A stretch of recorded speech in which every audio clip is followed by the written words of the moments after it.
बिस्मिल्लाहिर्रहमानिर्रहीम। Dear student, अस्सलाम वालेकुम।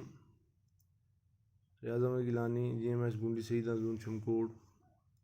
प्यारे बच्चों, आज हम 8th क्लास की सोशल साइंस में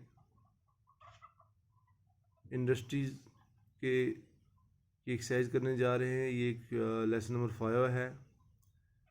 इस पर मैंने आपको 2-3 जो है लेसन दिए हैं, तो आज हम इसके क्वेश्चन आंसर्स करेंगे। तो आप अच्छी तरह से इसको लिखकर अपनी फेयर कॉपी पे रखना। और मैंने आपके लिए जो असाइनमेंट तैयार किया है क्वेश्चन आंसर्स का, ये मैं आपके घर तक पहुंचाऊंगा और साथ में आपको व्हाट्सएप भी करूंगा, जो हमने ग्रुप्स बनाए हैं आपकी क्लास 8 के, और साथ में मैं आपको इसकी हार्ड कॉपी घर तक भी पहुंचाऊंगा। तो प्यारे बच्चों, चलो हम एक्सरसाइज शुरू करते हैं। तो प्यारे बच्चों, ये क्लास 8 का सोशल साइंस है, लेसन नंबर 5। और जो हमारा बुक है, उस बुक का जो नाम है वो है रिसोर्स एंड डेवलपमेंट, और चैप्टर का नाम है इंडस्ट्री। तो पहला क्वेश्चन है आंसर द फॉलोइंग क्वेश्चन। तो नीचे दिए गए जो सवाल हैं उनके जवाब जो हैं हमने लिखे हैं, तो मैं आपको पढ़ के सुनाऊंगा। क्वेश्चन नंबर 1 का पहला पार्ट है, what is meant by the term industry. Industry इसे कहते हैं। The term industry refers to an economic activity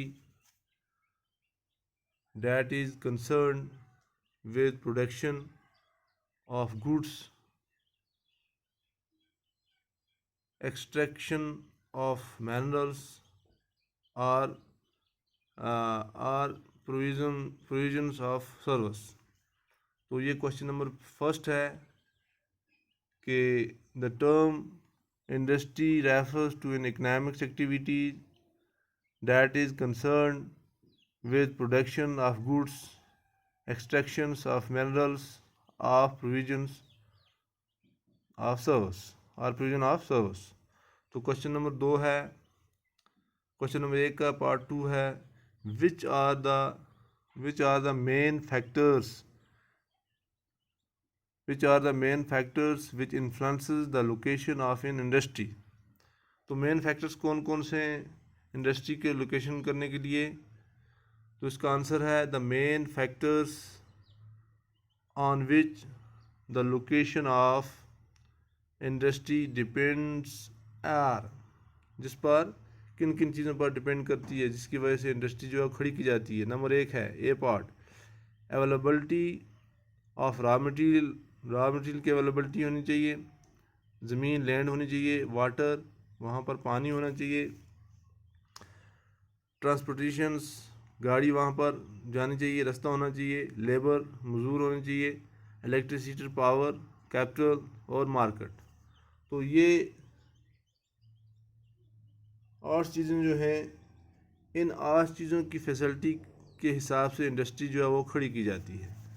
तो प्यारे बच्चों, क्वेश्चन नंबर 1 का पार्ट 3 है, which industry is often refers to as the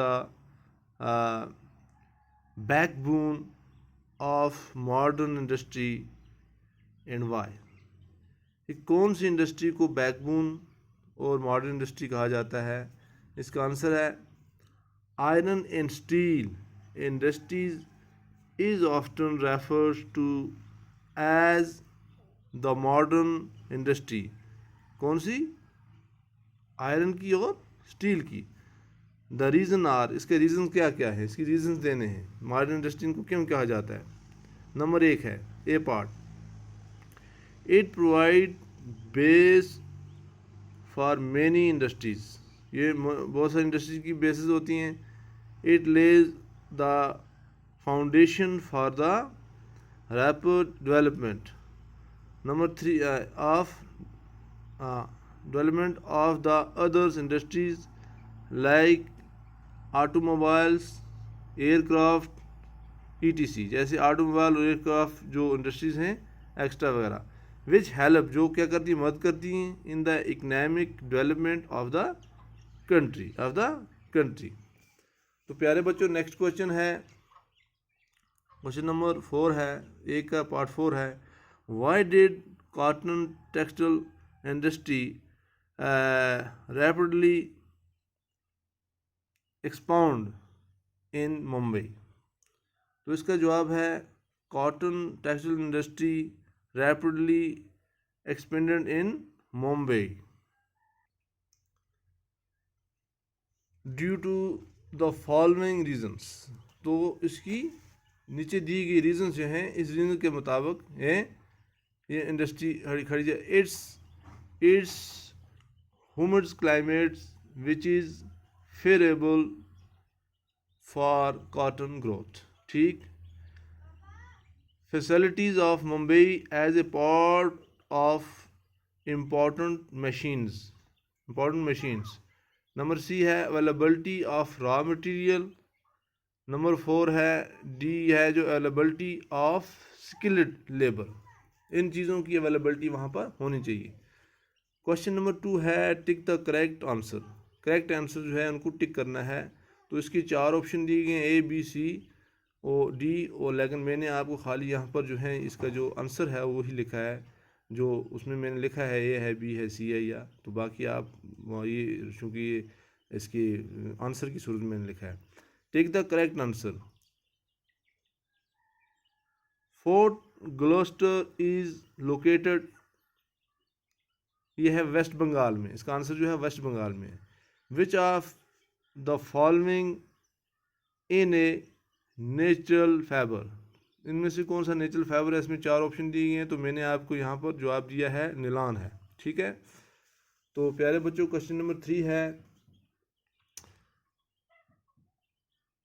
distinction between the following. अब इनमें फ़र्क बताओ, इनमें क्या क्या फ़र्क है। इसका पहला पार्ट जो है, 2 पार्ट हैं इसके। पहला पार्ट जो है एग्रो बेस्ड इंडस्ट्री और mineral based industry. What is agro based, और इसमें फ़र्क क्या है बताना है। These industries use plant and animals basis products as their raw material. ये इंडस्ट्री जो है ये पौधे और जानवरों की बेसिस पर प्रोडक्शन करती है और उसकी रॉ मटेरियल पर। और इसका दूसरा, इसका जो है मिनरल बेसिस का क्या है, these industries are primary industries that use minerals ores as their raw materials. शाबाश प्यारे बच्चों, ध्यान रखना। इसका दूसरा क्या है, part 2, cotton jutes textiles sugar industries extra are agro basis. ये जो कॉटन की है, जूट्स की है, टेक्सटाइल्स की है, शुगर की जो इंडस्ट्री जो है इसको एग्रो बेस इंडस्ट्री कहते हैं। और मिनरल को क्या कहते हैं? मिनरल कौन सी इंडस्ट्री है? Iron and steel, aluminiums, cements extra are mineral based industry. तो प्यारे बच्चों अब आपको फ़र्क नज़र आ गया कि एग्रो बेस इंडस्ट्री में और मिनरल बेस्ड इंडस्ट्री में क्या फ़र्क। तो इसी क्वेश्चन नंबर 3 का दूसरा पार्ट्स है कि पब्लिक सेक्टर इंडस्ट्री और जॉइंट सेक्टर इंडस्ट्री में क्या फ़र्क है। What is the difference between public sector industry and joint sector industry, इसमें फ़र्क बताना है। तो इसमें पहला पार्ट है इंडस्ट्रीज ओनर, जो इंडस्ट्रीज के क्या होते हैं? मालिक होते हैं and operated by state and it's agencies. ठीक है, और इसमें इसका जो जॉइंट क्या है, जॉइंट में क्या होता है? Industries owned and operated by the state and individual are a group of individual, यानी ये ज़ाती तौर की होती है। ठीक है ना, मिल मिला के। और इसका दूसरा पार्ट क्या है पब्लिक सेक्टर इंडस्ट्री का? Their main motive is welfare for the people. इसका मेन मोटिव क्या होता है? लोगों की वेलफेयर के लिए होता है, लोगों के लिए होती है। और इसका क्या है? Profit as well as welfare for the people in their main motive, यानी यह एक प्रॉफिट और इसके साथ साथ वेलफेयर किसके लिए? लोगों के लिए है, और लोगों की वेलफेयर के लिए। तीसरा पॉइंट इसका है एग्जाम्पल्स, जैसे इसकी एग्जाम्पल्स दी गई हैं। India oil corporation steel authority of India limited, ये इंडस्ट्री है, ये पब्लिक सेक्टर इंडस्ट्री है, ये पब्लिक सेक्टर इंडस्ट्री है।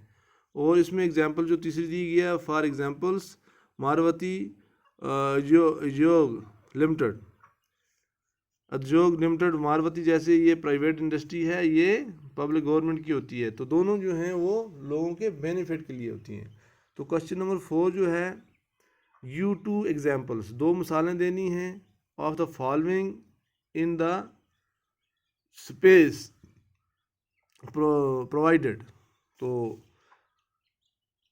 2 एग्जाम्पल्स देनी है, यहाँ पर फिलिंग द ब्लैंक्स है, तो मैंने इसको डायरेक्ट भरा है। नंबर 1 है पार्ट इसका कि रॉ मटेरियल क्या है, raw material dash dash and dash dash. मैंने इसमें लिखा है raw material sugar cane and tree. Raw material क्या होता है, फिर sugar cane and tree, tree और शुगर केन दोनों। Number 2 end product dash dash and dash dash, end product sugar and paper. ठीक प्यारे बच्चों। और दूसरा क्या है, तीसरा क्या है,